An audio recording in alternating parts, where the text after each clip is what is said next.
Y a estas alturas de la semana vamos a dejar ya de lado la política para mostrarles un caso de superación y perseverancia.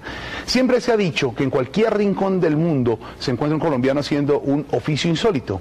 Pues Héctor Sierra es un boyacense que escribe cuentos infantiles y poesía en japonés, una lengua difícil, lejana del español y en uno de los países más cerrados a la inmigración.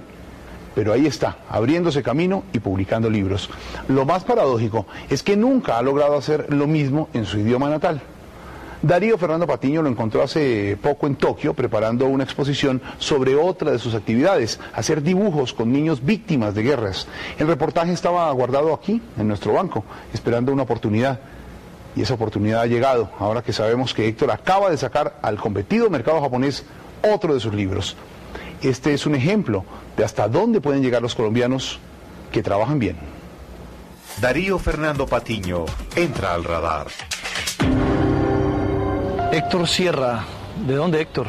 Nací en Tunja, pero siempre viví en Bogotá. Poco japonés por allá, ¿no? Algunos nombres de las ciudades parecen nombres japoneses. Y la forma de hablar de los boyacenses se parece un poco a la de los japoneses, porque dicen su merced, dicen, son muy humildes, ¿no? Los boyacenses. Sí. Entonces, esa humildad está en el idioma japonés también. Y muchos colombianos me preguntan, ¿usted es japonés? ¿Usted es Nikkei? Me preguntan. Digo, no, soy colombiano. Y me dicen, ¿y por qué parece tan japonés usted? Me sorprende eso que me está contando, pero ¿qué hace un boyacense en Japón escribiendo en japonés? Yo vine a estudiar cine y televisión y mira que sucedió que por cosas de la vida me puse a hacer otras cosas. Por ejemplo, estoy haciendo una organización humanitaria que lleva arte a los niños en zonas de guerra. Y entonces, haciendo esas actividades me di cuenta que tenía muchos mensajes para los niños. Me puse a escribir. Y como estoy en Japón, me dije, puedo escribir en japonés, voy a escribir en japonés. Ishoni, tokage to kaeru. Shippo de ritmo toru kara. Dakishimete ita. ¿Y cómo fue eso? ¿Cómo ocurrió? En la televisión, una vez enseñando español, ¿no? Y leyendo poesía en español, ¿no? Mi poesía en español. Entonces tuve que escribir los subtítulos de esta poesía en español. Y yo pensaba que no podía hacerlo porque es guardar la rima, tener la rima en japonés y tener un ritmo, como en los poemas haiku, que 5, 7, 5. Entonces para mí era muy difícil, pero lo hice y dije, oye, si yo puedo hacer esto en la traducción, pues voy a escribir en japonés. Y me puse a escribir y de repente mi computador se llenó de textos y textos que ya no sé en dónde, a quién enviárselos para que me los publiquen aquí en Japón. ¿Cuándo fue la primera publicación? Se publicó en septiembre 11 del año 2002, un año exactamente después de los sucesos de septiembre 11. Y después de eso, a partir del 2002, me han publicado 4 libros. ¿Libros de qué? Libros para niños más que todo. Libros que llevan, no solamente para niños, es una mentira decir para niños, es para adultos, pero también para niños. ¿Usted los piensa en japonés y escribe directamente en japonés o piensa en español? ¿Cómo es el proceso? Últimamente las pienso en japonés, porque escribo pensando en el ritmo que tiene el idioma japonés y pensando en los juegos de palabras que puedo hacer con el idioma japonés. Para mí, lo japonés es nuevo, ¿no? Yo soy como un niño pequeño que está aprendiendo a escribir, entonces veo la cultura japonesa y el idioma japonés con mucha inocencia, dijéramos, ¿no? Entonces creo que eso me sirve para escribir para niños. ¿Pasa luego los textos que escribe en japonés, los pasa al español o se quedan en japonés? No lo he hecho porque no ha habido, dijéramos, la oportunidad de publicar en español. He escrito en español para publicar en español, tengo varios libros ahí guardados, pero esa es literatura para adultos. Es decir, que a usted lo han publicado más en japonés que en español. Esa es la paradoja de mi vida como escritor. O sea que podría suceder que usted se quede secuestrado, en el mejor de los términos, por el japonés. Es posible porque la globalización llegó para quedarse y va a ser... a veces me siento muy japonés. A veces obviamente soy colombiano y seré colombiano toda mi vida, pero a veces yo siento cosas que yo digo, oye, ya me volví japonés. A veces cuando pienso en japonés o digo una interjección en japonés, las digo, yo la escribo en japonés con una naturalidad como se les estuviera diciendo en español. ¿En qué niños piensa cuando escribe? ¿En los niños japoneses, en los niños colombianos, en su propia infancia como colombiano boyacense?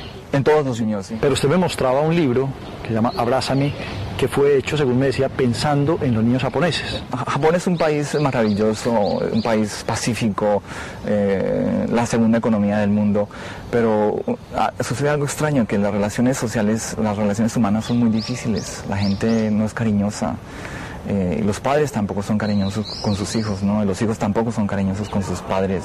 Yo quería darles un mensaje a los padres y a los niños y a los japoneses en general de que sean más cariñosos, de que seamos más cariñosos.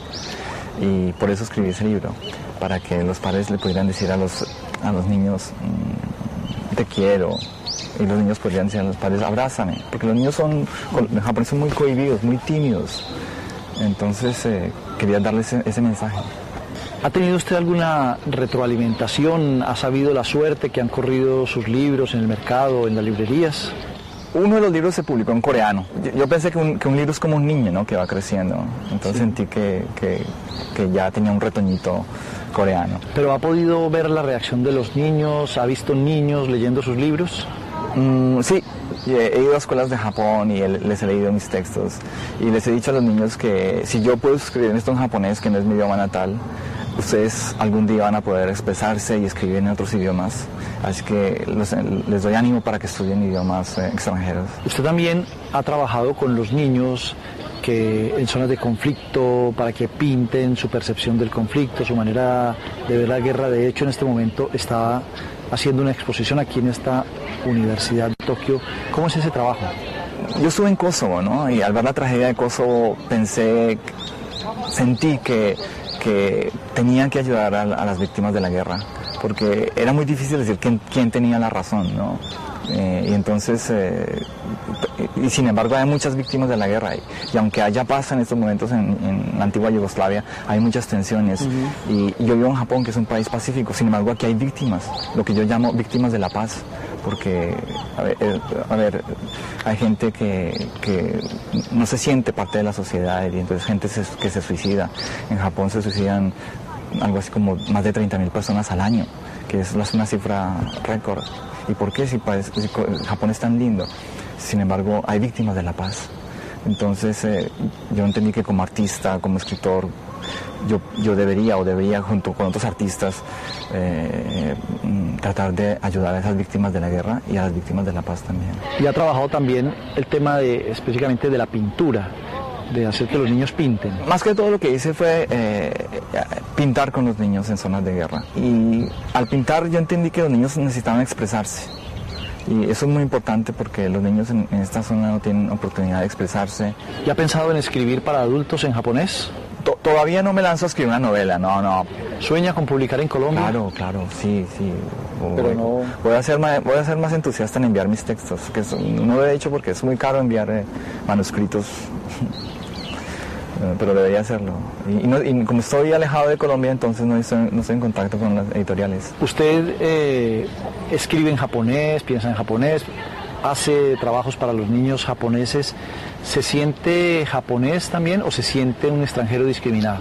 Muchas veces me tratan como extranjero. Sí, esto ha cambiado mucho y va cambiando mucho porque la globalización aumenta más y más. Y entonces, antes un extranjero que hablaba en japonés era increíble.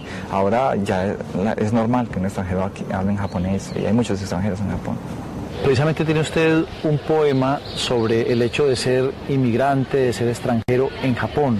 El hecho de ser inmigrante o el hecho de ser extranjero hizo que empezara a escribir un libro que se llama, en español sería algo así como el libro de poesía de un extranjero. Y entonces uno de ellos ahí dice, el título es Tadaima, que es la frase que dicen los japoneses cuando llegan a alguna parte, cuando llegan a una casa y dicen Tadaima, como decir, no sé, no tiene traducción, una palabra que no tiene traducción. Tadaima iwazu ni kono kuni ni haita. Sin decir Tadaima he entrado a este país, después de atravesar fronteras, el Ecuador, el continente, después de atravesar el cielo, el mar, después de recorrer la tierra, he llegado. Siendo un país tan disímil parece familiar, país de silencio, de belleza, de cortesía, de paz. Una paz linda, una paz pulcra, una paz protocolaria, una paz que hace olvidar que la vida es una lucha. Es un país sabio que me enseña cosas que no sabía. Dios no existe, los dioses existen. Entonces es la paz, lo que es la paz de Japón, lo que es ser inmigrante en Japón, lo que es sentir discriminación, etcétera, etcétera.